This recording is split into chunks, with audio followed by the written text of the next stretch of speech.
대불정경 또 이어서 보겠습니다.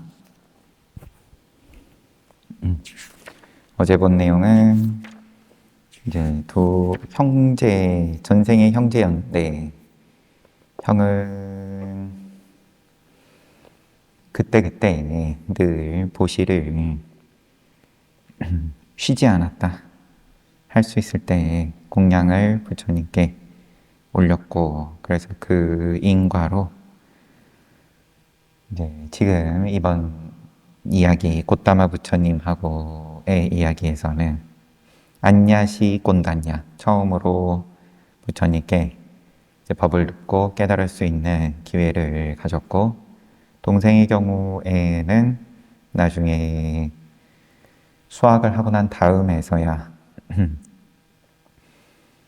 그때 그래도 보시를 했으니까, 그래서 지금 부처님께서 열반에 드시기 직전에 이제 수바다라는 행각사문의 입장으로 부처님을 못 볼 뻔했다 하면 또 어폐가 있을 수는 있지만, 수바다 인연을 보시고 쿠시나라로 부처님께서 오신 거기 때문에 못 보지 않았겠지만, 근데 이번 생에 있어서 이제 겨우 이제 마지막에서야 기회를 가지게 된 거다.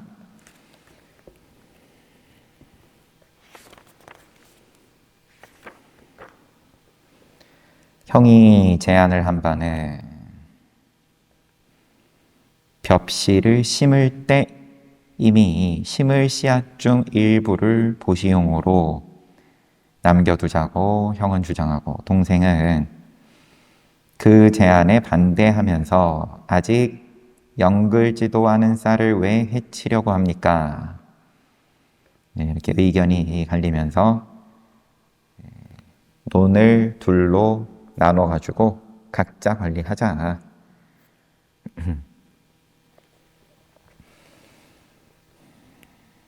형이 생각이 얼마나 똑똑해가지고 이렇게 했는지는 모르겠지만, 머리로 생각이 뭐 이렇게 알고 했든 아니면 뭐 그런 거랑 상관없이 뭐 이렇게 된 거든, 이제 그런 거는 다 지말적인 부분인 거고, 중요한 건 그렇게 행동이 나왔다는 거죠. 그래서 형은 매 단계별로 공양을 올리고, 동생은 꽃간에 쌀이 쌓인 후에만 공양을 했다. 이렇게.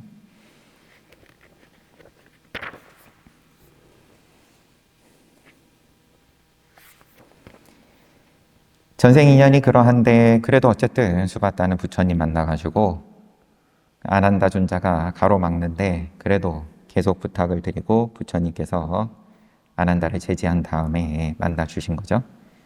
그리고 올린 질문이 육사외도를 열거하면서 세상에 사문 바라문으로서 집단을 이끌고 스승이고 가르침을 펴고 또 많은 사람들로부터 훌륭하다고 존경을 받는 이들이 있는데, 그들은 자신이 진리라고 주장하는 것에 대해서 이해를 하고 있는 겁니까? 하지 못하고 있는 겁니까? 아니면 일부는 진리를 이해하고 일부는 이해하지 못하고 있는 겁니까? 근데 여기에 대해서 이제 보충 설명을, 수바다는 본질적으로 부처님의 경지에 관한 것을 묻고 있었다. 근데 이게 지금 눈앞에 있는 곶다마 부처님을 지칭하는 부처님이라기보다는 깨달은 자로서 이제 과거에도 부처님들께서 계셨고, 현재도 있고, 또 미래에도 오실 부처님들이 계시는 이제 그런 부분을 묻는 거다. 부처님의 경지는 뭐냐? 깨달음의 경지는 그럼 뭐냐? 이걸 묻는 거다.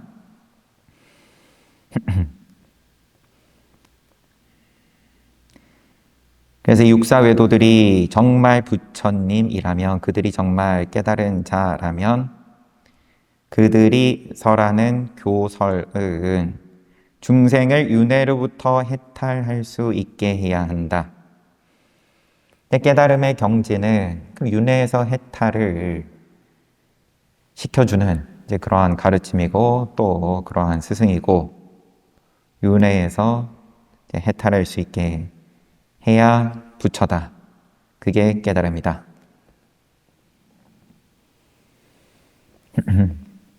부처님께서 쿠시나라에 온 이유는 첫 번째 시간대에는 말라족 왕자들에게 법을 설하려는 것이고, 두 번째 시간대에는 지금 만나는 수바타에게 법을 설하려는 것이고, 세 번째 시간대에는 비구 승단의 교시를 베풀려는 것이었다. 그리고는 마지막으로 새벽이 왔을 때 반열반에 들려는 것이었다.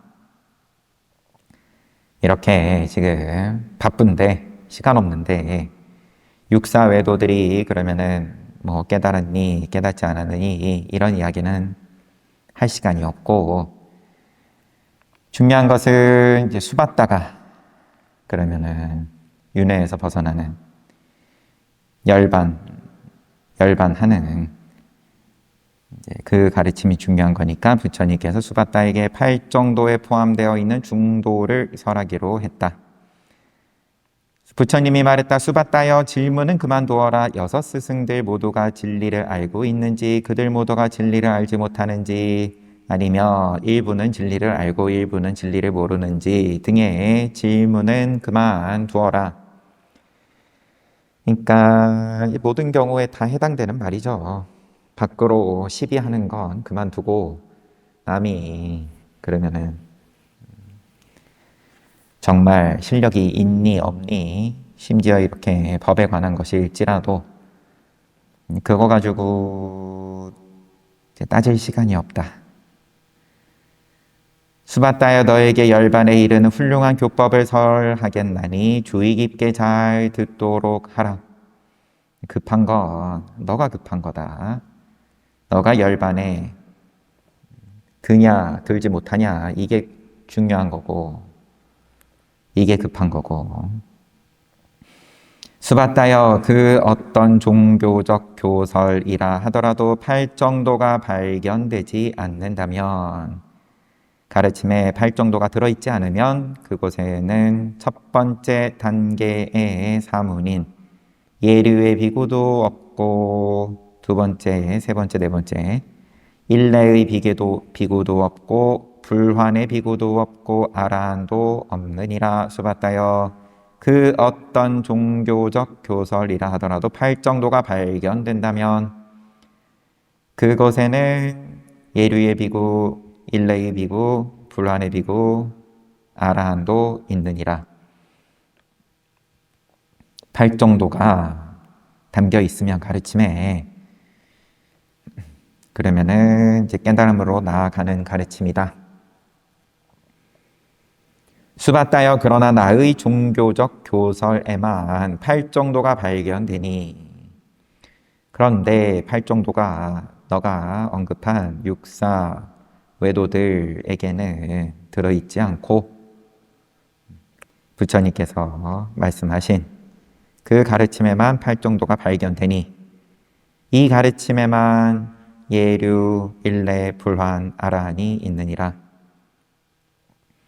그러나 다른 교의에는 12가지 비구들이 없느니라. 곧 진리를 파악한 자로서 도를 성취한 네 부류의 성자,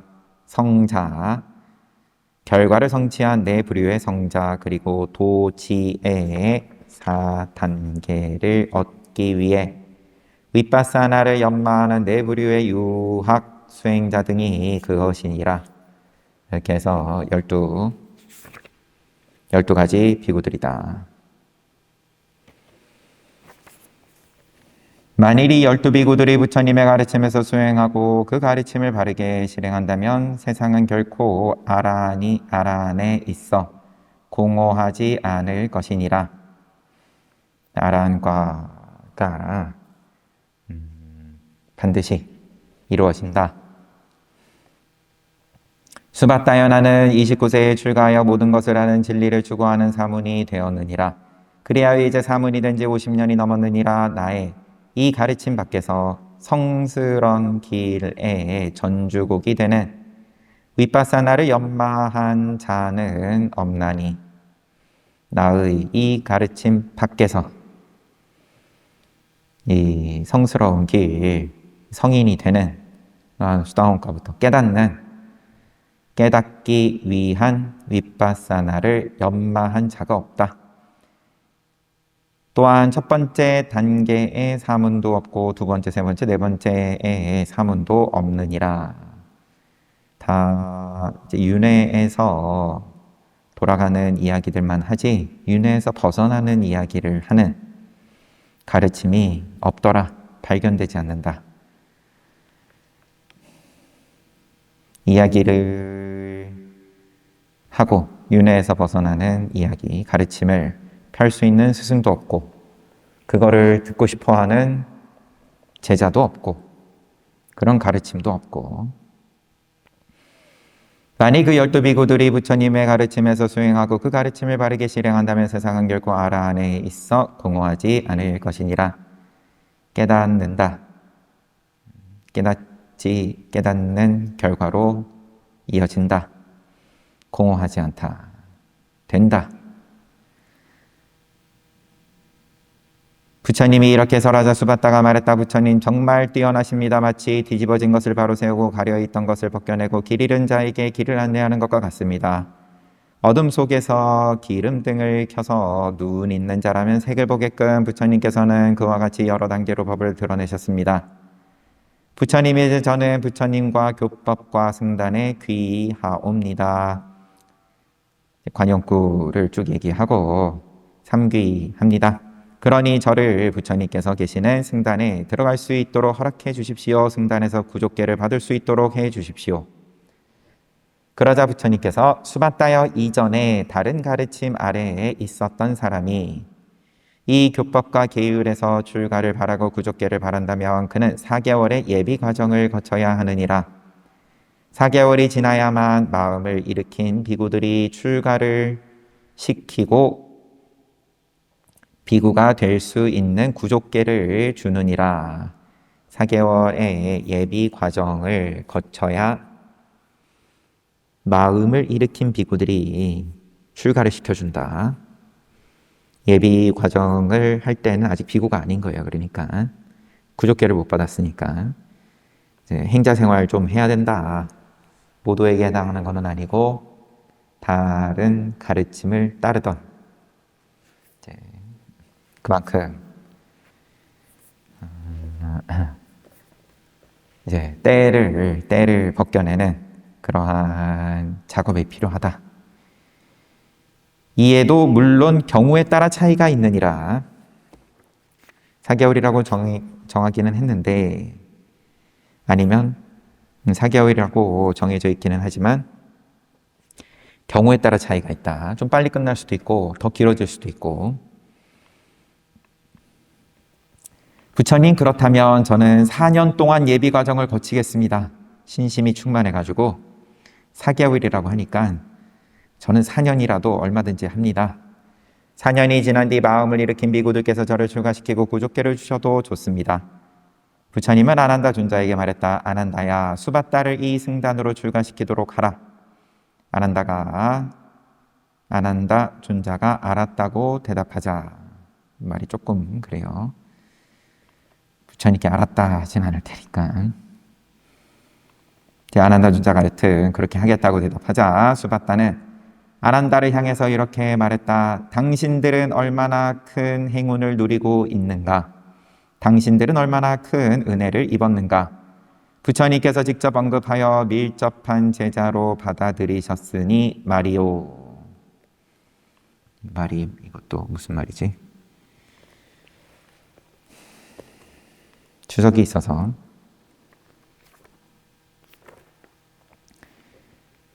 수밧다가 실제로 한 말은 당신들 모두는 스승 앞에서 밀접한 제자가 되는 물 붓는 의식을 받았으니 말이요. 그러니까 부처님께 직접 제자가 되었으니까 당신들은 참 행운이다, 부럽다.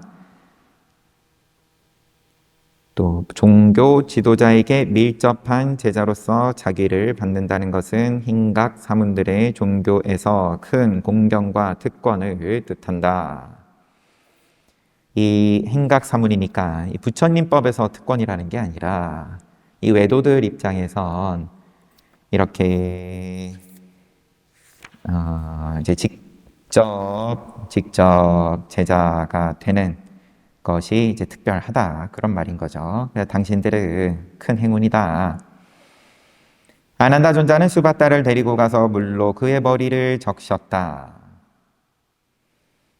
지금 부처님께서는 아난다야 수바타를 이 승단으로 출가시키도록 하라. 그래서 아난다 존자를 시킨 거니까 수바타 입장에서 봤을 때 부처님께서 직접 하지 않고 아난다 존자가 해주니까 이제 당신들은 큰 행운이다. 아난다 존자가 데리고 가서 물로 머리를 적시고 그리고 육체의 역겨움을 성찰하는 방법을 가르쳤다. 오온을 성찰하는 방법을 가르쳤다. 개성을 알려준 거겠죠. 외우라고. 그럼 그 외우고 있는 사이에 머리 깎여주고 그랬을 겁니다. 그런 후 머리와 수염을 깎고 비구의 법복을 입힌 후 삼보에 대한 선서를 하게 했다. 그런 식으로 1년의 절차를 거쳐 수바타의 입문식이 완료되었다.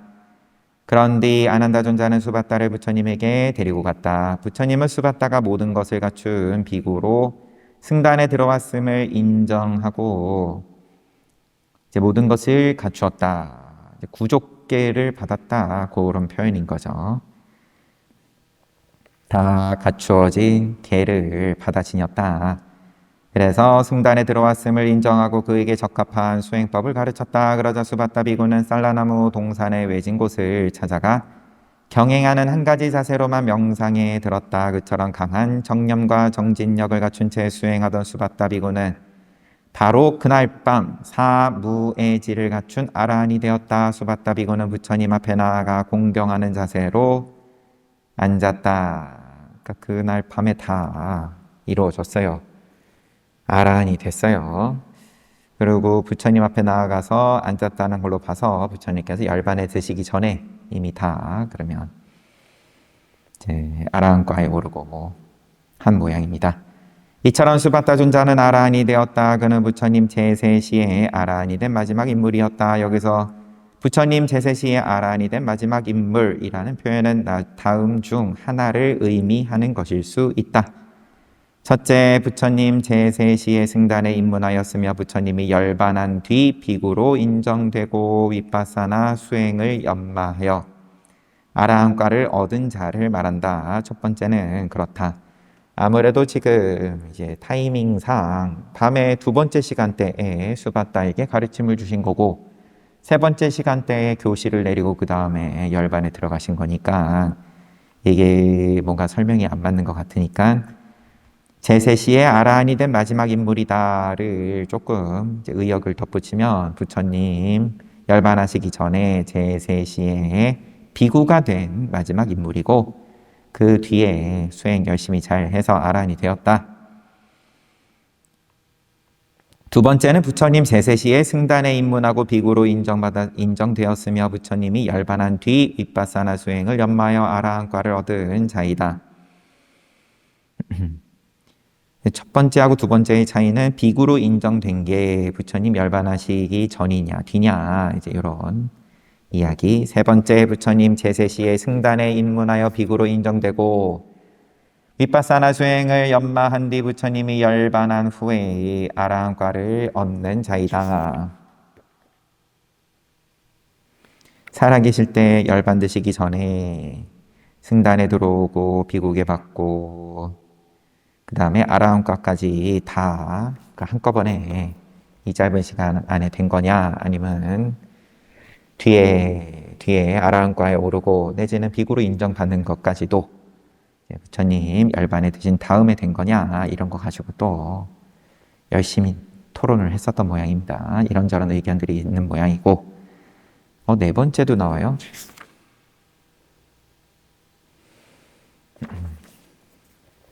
네 번째 부처님 제세시에 승단에 입문하여 비구로 인정되고 윗바사나 수행을 연마한 뒤 아라한과를 얻는 자이다. 열반한 후에 아라한과를 얻냐, 아니면 열반하시기 전에 아라한과를 얻냐. 여기서 수바따는 네 번째 경우에 해당한다. 따라서 그는 부처님 제세시에 아라한이 된 인물 중에 가장 주된 부류에 속한 자였다. 많은 지금 그럼 아난다 존자도 부처님 제세시에 출가했고 비구로 인정받았고, 윗바나사나 수행을 아난다 존자가 연마를 했는지 안 했는지 부처님 제세시에 연마를 못하다가 이제 누구죠? 마하가섭으로부터 이제 또 지도를 잘 받아가지고 혼자 정진하다가 그러다가 아라한과에 올라서 1차 결집에 동참할 수 있는 자격이 그제서야 갖추어지는 장면이 이제 뒤에 나올 텐데,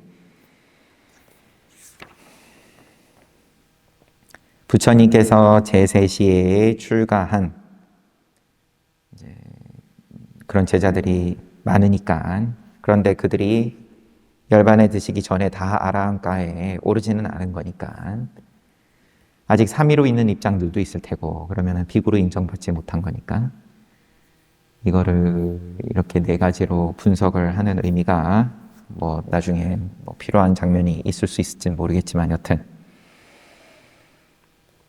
뭐 딱히 논란은 아니었습니다. 보아하니까 수바따 한 명을 위해서 이런 설명이 쭉 있는 게 아니었어요. 수바따는 그러면 어쨌든 부처님 열반에 드시기 전에 아라한과까지 다 오른 거다. 이제 주석서 이야기, 위에 언급한 행각 3은 수바따의 이야기는 디가니까야 마하와카와 그 주석서에 입각한 것이다. 그런데 단맛바다 주석서에도 아래처럼 수바따에 대한 이야기가 간략히 나온다. 같은 수바따에 대한 이야기가 또 다른 경전에도 나오는데 내용이 조금 다를 수 있겠죠?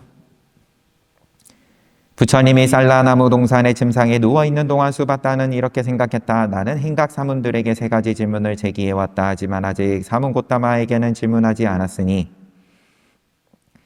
그는 나보다 어리기 때문이다. 그런데 지금 사문고타마가 세상을 떠나려 한다. 만일 내가 그에게 그 질문들을 하지 않는다면 나중에 크게 후회할 것이다. 그래서 그는 아난다 존자에게 부처님을 뵐 수 있도록 해달라고 부탁했다. 이에 아난다 존자는 그의 청을 거절했지만 부처님이 수바따의 요청을 들어주었다. 그리하여 수바따는 장막이 쳐진 부처님의 개인적인 공간으로 들어가는 것이 허락되었다. 수바따는 침상의 발치에 앉아서 부처님에게 이렇게 물었다. 고타마 부처님이시여, 허공에 자국이 남을 수 있습니까? 질문이 좀 달라졌어요. 단맛바다 주석서에 나오는 이야기로는 질문이 육사외도에 대해서 묻고 이제 부처의 경지에 대해서 물었었는데, 앞에는 여기서는 허공에 자국이 남을 수 있습니까? 고타마 부처님의 가르침 밖에서도 번뇌를 제거할 수 있는 사문이 있을 수 있습니까? 유의법이 영원히 머물 수 있습니까? 이런 질문을 의구심이 있으니까 하는 거기는 한데, 허공에 자국이 남을 수 있습니까? 그 다음에 부처님의 가르침 밖에서 제 번뇌를 제거할 수 있는 사문이 있을 수 있습니까? 그 다음에 유의법이 영원히 머물 수 있습니까? 부처님은 이 3가지 질문에 다음 개성을 통하여 부정적으로 답했다. 수바따여, 하늘에는 흔적이 없느니라. 부처님의 가르침 밖에는 번뇌를 누를 수 있는 비구들이 없느니라. 인간과 천신과 브라만신 등 모든 중생들은 윤회를 연장시키는 경향이 있는 3가지 인자, 곧 탐욕, 교만, 사견을 즐거워하느니라. 인간과 천신과 또 브라만신들, 이 육계, 색계, 무색계를 통틀어가지고 이 윤회의 영역에서는 윤회를 연장시키는 재생을 하게끔 하는 탐욕,교만, 사견을 즐거워한다. 그러나 보리수 아래서 깨달음을 얻을 때 그것들을 극복한 부처님들은 그것에서 자유롭도다.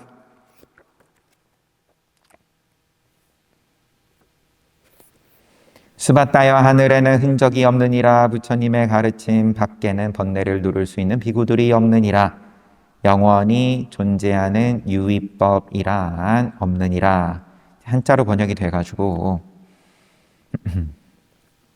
이제 그런 거기는 하겠지만 영원히 유의법이 영원히 존재합니까? 영원히 머물 수 있습니까? 질문이 그랬는데 없다. 영원히 존재하는 유의법이란 없다. 부처님들은 탐욕, 교만, 사견에 흔들리지 않느니라. 재생을 하게끔 하는, 재생을 바라는, 기대하는 그러한 탐욕, 교만, 사견에 흔들리지 않는다. 거기에 즐거워할 일이 없다. 이 가르침의 끝에 행각사문 수바따는 불환도를 얻었다. 그리고 그것의 청중들 또한 그 가르침으로 이익을 얻었다. 수바따가 깨닫는 장면입니다. 불환과까지 올랐어요. 이상이 단맛바다 주석서가 전하는 행각사문 수바따의 이야기이다. 이것을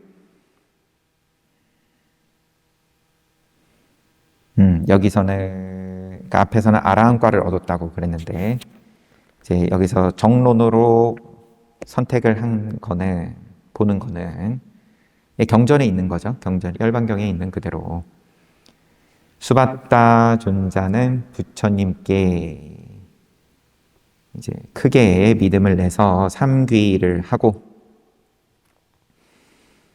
이제 그런 다음에 물론 그러니까 삼귀를 하기 전에 팔정도에 대한 법문을 들은 거죠. 그러니까 이제 경이롭습니다 하면서 삼귀를 하고 그리고 이제 비구 교단에 들어오게 되고 부처님께서 허락을 하신 거죠. 그 다음에 혼자 숲에서 산라나무 숲에서 경행을 하는 형태의 정진으로 아라한과에 올라서 다시 부처님 열반드시기 전에 이제 돌아와서 대중 가운데 참여할 수 있었다. 다른 주석서에는 뭐 방금 본 것과 같은 내용이 나와 있다. 조금 버전은 다르기는 하지만 그래도 소개를 지금 해놓았고 마지막 말씀 수바따가 아라한을 이루고 난 뒤 부처님은 아난다에게 마지막 교훈을 베풀었다. 그 말씀은 그 즉시 그곳에 모여있던 비구 대중들에게 전달되었다. 아난다 존자에게 이제 마지막으로 하시는 말씀입니다.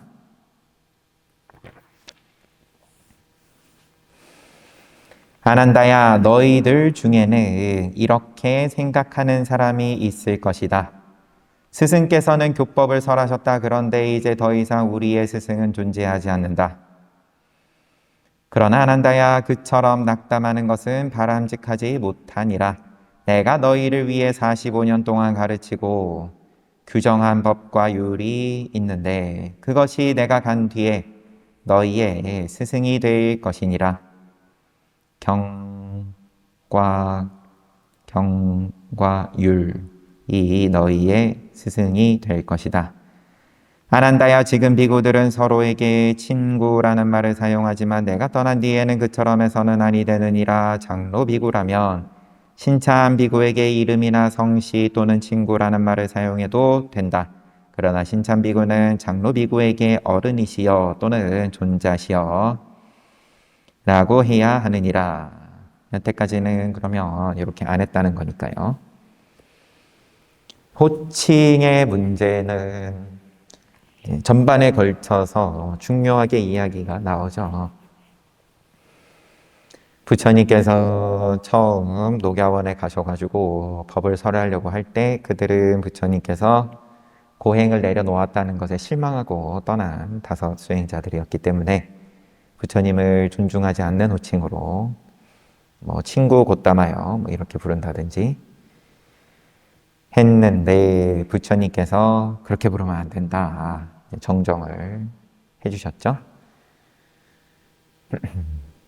당신을 높여라 이런 말은 당연히 아닌 거고 다 이제 이익이 되게끔 하기 위해서 부처님은 최고의 복전이다.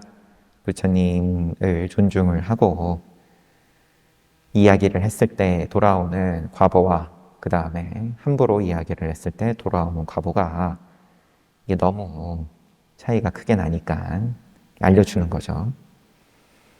그 다음에 또 누구였죠? 뻑구사띠.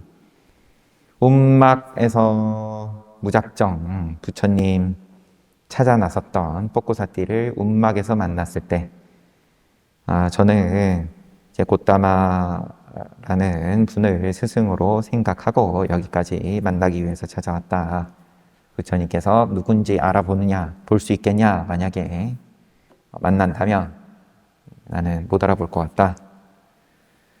그러고 법을 쭉 펴기 시작하시니까 듣다가 어느 지점에서 눈앞에 있는 분이 부처님이셨구나.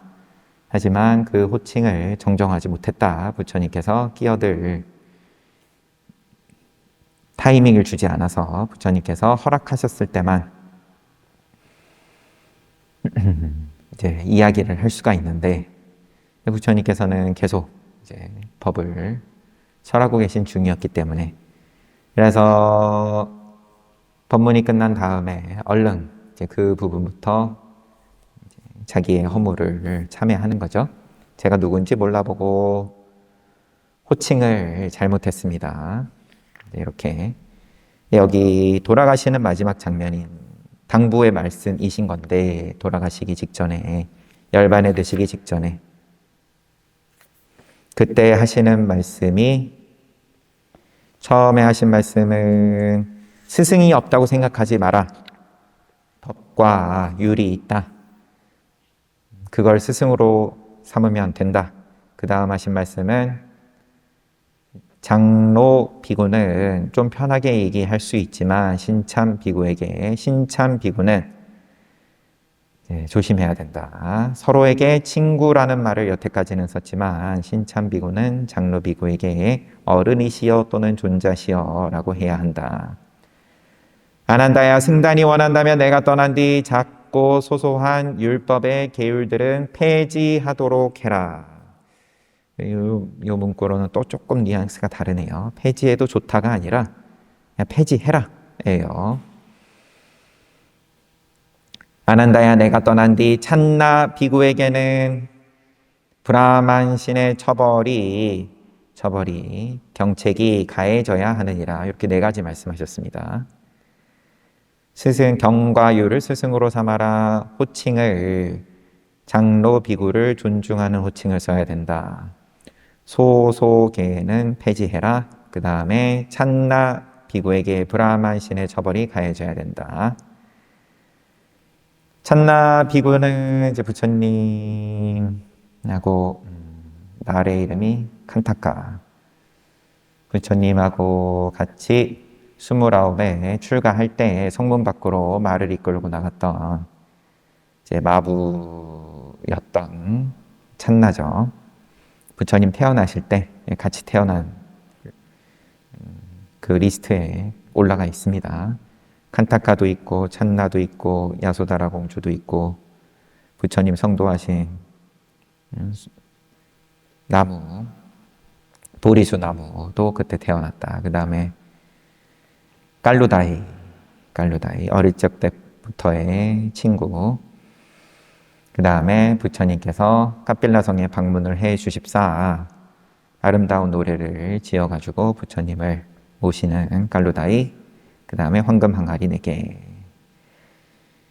여튼 이렇게 부처님께서 말씀하시니까 아난다 존자가 물어보았다. 부처님, 어떤 것이 브라만신의 처벌입니까? 이 물어본다라는 건 여태까지 브라만신의 처벌이라는 것을 교단에서 한 번도 행한 적이 없다라는 걸로 봐도 틀리진 않을 것 같아요. 율장에 여태 없었다라는 건데, 부처님께서 그대들은 결코 찬나 비구와 말을 해서도 아니 되고 충고를 해서도 아니 되며 가르쳐 주어서도 아니 되느니라. 그 찬나 비구하고는 말도 하지 말고 충고도 그렇고 가르침도 그렇고. 여기서 부처님이 아난다에게 남긴 말씀을 자세히 들여다보자. 우선 부처님이 율과 법을 거론하며 전달하고자 했던 참 뜻은 이렇다. 나는 살아있는 동안 율장의 5책, 즉 여러 칸다카로 구성된 마하와카, 출라와카, 그리고 한 쌍의 위방가로 구성된 파라지카, 파치티야, 그리고 파리와라를 가르쳤다. 이것들은 7가지 범계를 그 사례와 함께 담고 있다. 예를 들어 이것은 가벼운 성질의 범계이다. 이것은 무거운 성질의 범계이다. 이것은 회복할 수 있는 범계이다. 회복할 수 없는 범계이다. 불선한 범계이다. 단순히 명목상의 범계이다. 등등. 이런 것들이 자세히 담겨 있다. 계를 범하는 데 있어서 가벼운 것도 있고 무거운 것도 있고 회복이 아예 안 되는 것도 있고 등등. 이것은 피해자가 용서하면 속죄를 받을 수 있는 범계이다. 이것도 한 가지. 그처럼 그러면 이제 오늘날로 치면 이제 판사님께 그러면 뭐 선처를 이제 호소를 해주면 이제 속죄받을 수 있는 범계. 그처럼 율장에 있는 모든 가르침이 내가 떠난 뒤에 너희들의 스승으로 머물 것이고 스승의 역할을 할 것이다. 나는 살아있는 동안 경전을 설했으니 그것은 37가지 깨달음의 인자를 포함하고 있다. 사념처, 사정근, 사신족, 오근, 오려, 칠각지, 팔정도와 그들에 대한 자세한 설명을 포함하고 있다. 경장이 포함하는 이 모든 가르침이 내가 떠난 뒤 너희들의 스승으로 머물 것이고 스승의 역할을 할 것이다. 계율을 먼저 지금 이야기를 하면서 계율과 경전, 이것이 이제 부처님께서 말씀하신 이것이 스승이 된다라는 걸 풀어서 쓰면 이제 이런 내용이다. 아비담마까지도 지금 설명을 넣네요.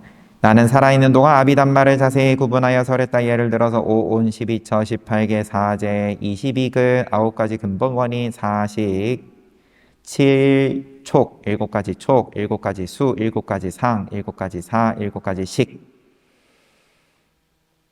설했다. 나아가 이 법들 중에서 6개에 속하는 법들을 열거했고 색계에 속하는, 무색계에 속하는, 또 그리고 결과에 속하는, 세간에 속하는, 출세간에 속하는 법 등을 열거했다. 이처럼 오온과 같은 법에 대한 열거로부터 시작하여 아비담마의 전체 체계는 무한히 다양한 분석과 종합을 동원하여 빠띠나 24권의 책에 정리되었다. 논장에 포함되는 이 모든 가르침이 내가 떠난 뒤에 너희들의 스승으로 머물 것이고 스승의 역할을 할 것이다. 경율론까지 다 스승으로 삼으라고 말씀을 하신 거다. 내가 45년 동안 너희에게 설한 법과 율로 구성된 이 가르침은 3장, 5니까야, 9분교, 84,000 법문 안에 다 들어있다. 이러한 84,000 법문이 아직 너희와 함께 있다. 머지않아 열에는 세상에 존재하지 않을 유일한 스승이다. 내가 세상에 살아있는 동안 너희는 그 유일한 스승의 보호와 지도 아래에 있었다. 내가 떠난 뒤에는 84,000 법문이 84,000 스승이라 불리며 너희를 지도하고 보호할 것이다. 경율론을 의지하면 된다.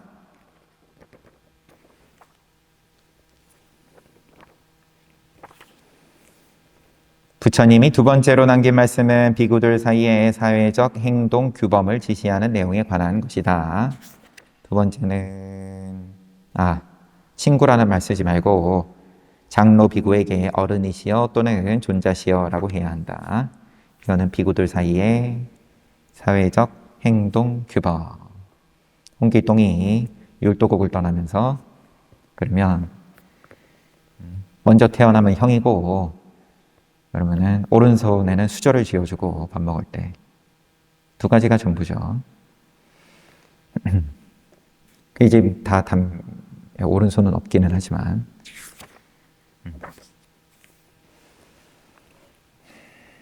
연장자 비구를 이제 높여서 좌차를 정해야 된다. 사회적 행동 규범을 지시하는 내용에 관한 것이다. 부처님은 세 번째로 계율 폐지에 대한 것을 언급했다. 소소계를. 그런데 어떤 것이 작고 소소한 계율인지 분명하고도 자세하게 말하는 대신에 그 여부를 가릴 수 있는 권한을 승단에 넘기는 것으로 선택의 여지를 남겼다. 어째서 부처님은 그 주제와 관련해 분명한 지시사항을 내리지 않았을까? 부처님은 마하카사파 존자의 신앙심과 지력을 보았다. 자신이 분명한 지시사항을 내린다 하더라도 마하카사파 존자가 이끄는 결집 회의에서 승단은 작고 소소한 어떤 계율이라도 폐지되는 것에 동의하지 않을 것임을 미리 보았던 것이다. 일체지를 갖고 계시니까 부처님께서는 그러면은 굳이 왜 또 얘기를 하셨냐 이런 질문이 따라올 수 있는데 왜 어차피 마하카사파 존자가 이제 이끌 때 소소계를 폐지하지 말자라고 정리할 것을 아시면서 이제 그런 소속에 대해서는 이게 추론을 해보면 아마도 쉽게 비구 대중들 사이에서 장로 비구들 사이에서 그럼 이제 부처님 열반하신 후에 교단을 이끌어가는 원로들 입장에서는 이 소속계를 건들고 싶어하는 의견이 당연히 이제 일어날 수 있는데 그래서 부처님께서 이렇게 말씀을 해 주심으로써 명시적으로 수면 위에 일부러 들어올려서 한번 토론을 하게끔 서로의 생각을 이제 드러내게끔 그리고 마하가섭이 이끌면서 폐지하지 않는 쪽으로 갈 것에 대해서도 부처님께서 아시는 입장이고 그냥 한번 그림을 그려봤고요. 부처님은 이처럼 아난다 존자에게 여러 가지 말을 남긴 후에 비구들을 향해 선언했다. 비구들이여 그대들 중 누구라도 불확실하거나 걱정되는 부분이 있다면 질문하라. 부처님, 교법, 승단, 불법승, 그리고 열반에 이르는 길, 거룩한 수행에 대해 불확실하거나 걱정되는 것이 있다면 나에게 질문하라. 비구들이여 그대들이 지닌 의심을 불식하지 못하고 훗날 후회하는 일이 없도록 하라. 자, 진짜 마지막이다. 후회하지 말고 지금 물어라. 그런데 부처님이 이처럼 두 번, 세 번 말하는데도 비구들은 조용히 가만히 있었다. 그러자 부처님은 이렇게 말했다. 이제 말씀을 좀 바꾸셔서 비구들이여 그대들은 우리는 모두 부처님의 비구 제자들이다. 우리는 부처님에게 네 가지 필수품을 신세지고 있다. 우리는 부처님 등의 주제에 관해 그 어떤 불확실한 것도 없다. 그런 우리가 마지막 이 순간까지 그런 주제에 관해 불확실한 것이 있다면 어찌하겠는가라고 생각하며 열애를 존중해서 질문을 하지 않을 수도 있느니라. 만일 그렇다면 불확실한 것이나 걱정되는 것은 동료들에게 물어도 좋으니라. 이래저래 걸리는 게 있어가지고 지금 질문하기 힘들면 그러면 도반에게 물어도 좋다. 어쨌든 물어라. 지금 진짜 물어야 된다. 이제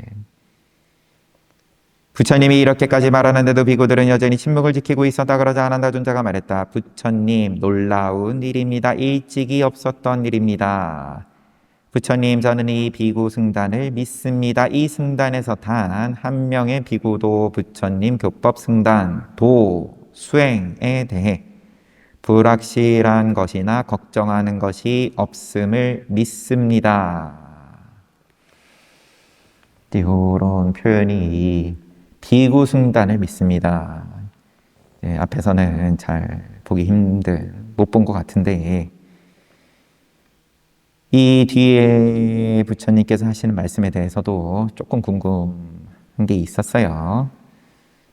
이제 보면 여기서 어떻게 정리를 하는지.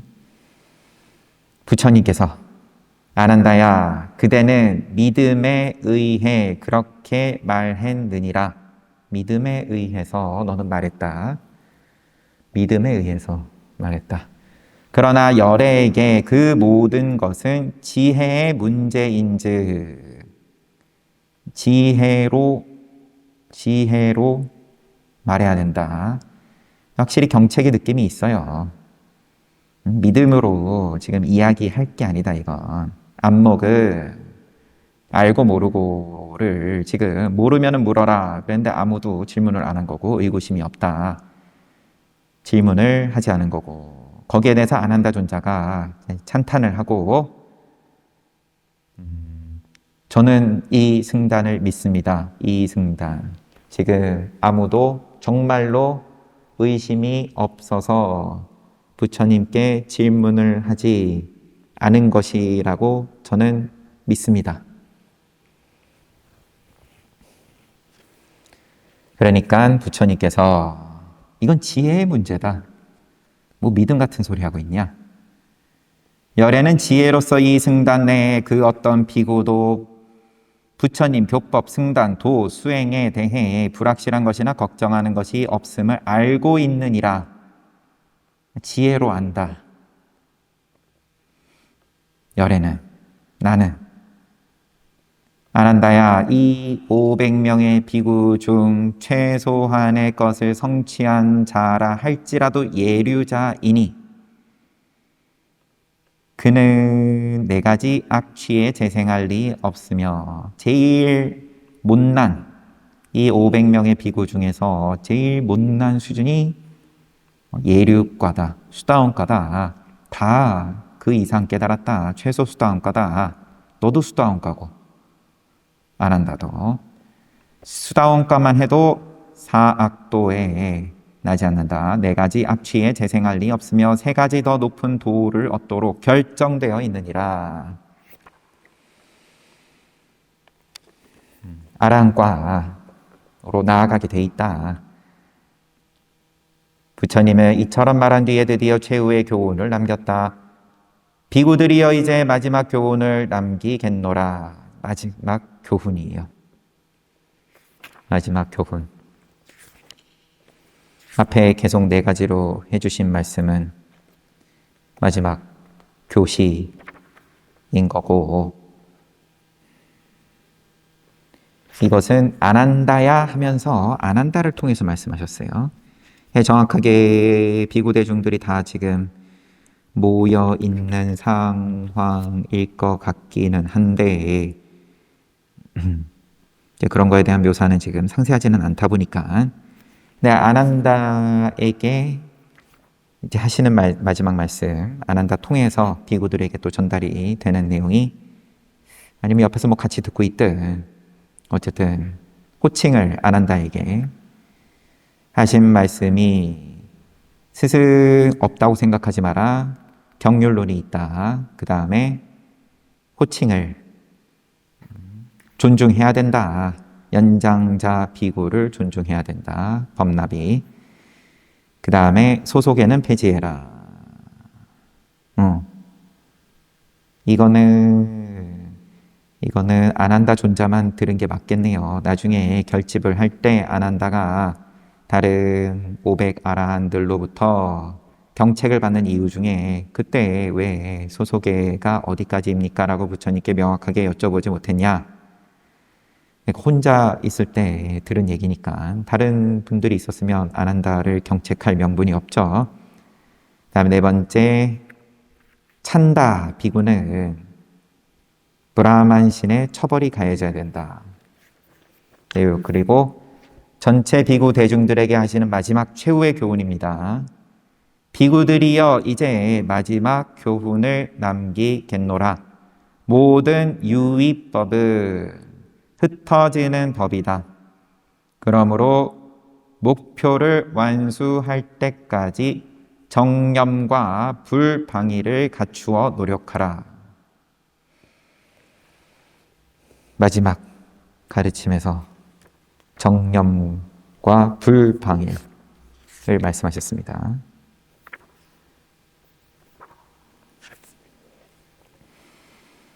유의법은 흩어지는 법이다. 그러니까 흩어지는 법 붙잡고 있지 말고 정념, 그러면은 이제 윤회에서 벗어나는 수행을 이제 정념을 하는데, 수행하는데 어떻게 하냐? 불방일로 해야 된다. 게으름 부리지 말고. 이것이 바로 부처님이 입적에 드는 침상에서 남긴 마지막 말씀이었다. 이는 45년간의 가르침을 한마디 곧 아파마다로 말한 것으로 가장 중요한 의미를 지닌다. 주석이 많아서 왔다 갔다 합니다. 아파마다는 정념 또는 불방일이라고 되어 있어요. 정념과 불방일이 아닌지 여튼 가장 중요한 의미를 지닌다. 우선 시간 관계상 책은 여기까지 보고 이제 열반에 드시는 장면만 남겨놓고 있습니다. 요 장에서는 그 이후에 아마 뭐 이제 결집까지는 또 내용이 이어지겠죠.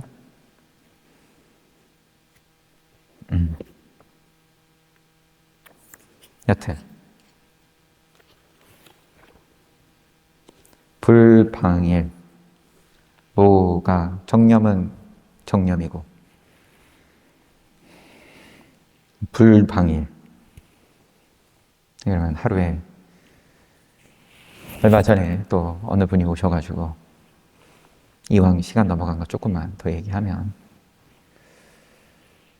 이제 아침에 일어나서 이제 무슨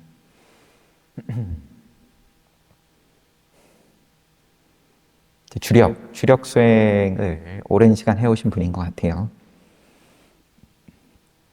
그런데 이제 그것도 이제 종합 선물 세트로 누검주를 뭘 어떻게 하고 다란이도 뭐 몇 번을 하고 또 이제 금강경도 또 열심히 외우고 몇 번을 그렇게 그 일상에서도 계속 이제 하는 거고, 불방위를 그렇게 생각할 수 있죠. 아, 지금 이것도 내가 좀 할만하다. 내가 게으른 것 같다. 그러면 더 다른 걸 뭘 또 끼워 넣고 자기 하루의 스케줄에서 이제 그거를 쭉 이야기를 하시고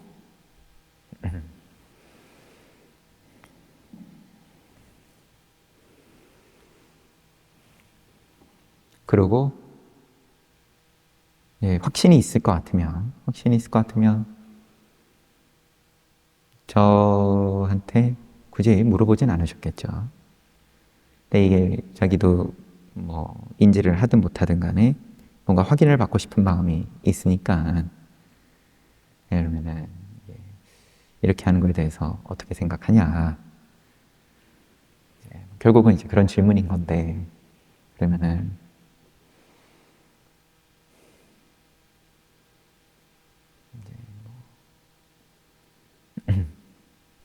뭐 그것도 질문을 하시는 입장 따라서 대답은 얼마든지 180도 달라질 수 있는 거기는 하지만 잘하십니다. 더 열심히 하세요. 할 수도 있는 거고 그냥 다 던져버리십시오. 뭐 이럴 수도 있는 거지만 이제 어떤 불교의 수행을 뜻을 이제 그런 데다가 그런 입장으로서 그리고 또 진심으로 그렇게 열심히 하면 또 이런저런 또 뭔가 신기한 일들이 없을 수가 없죠. 오히려 헛것이라도 자기가 만들어서 보죠. 그 정도로 할 정도면.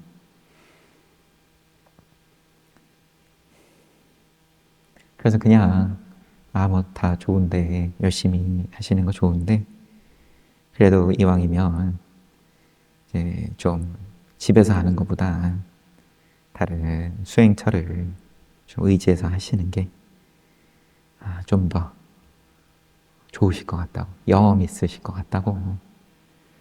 집에서는 기도만 하는 공간이 아니니까 밥도 먹어야 되고 잠도 자야 되고 그냥 그 정도 선에서 그냥 이야기하고 지나갔는데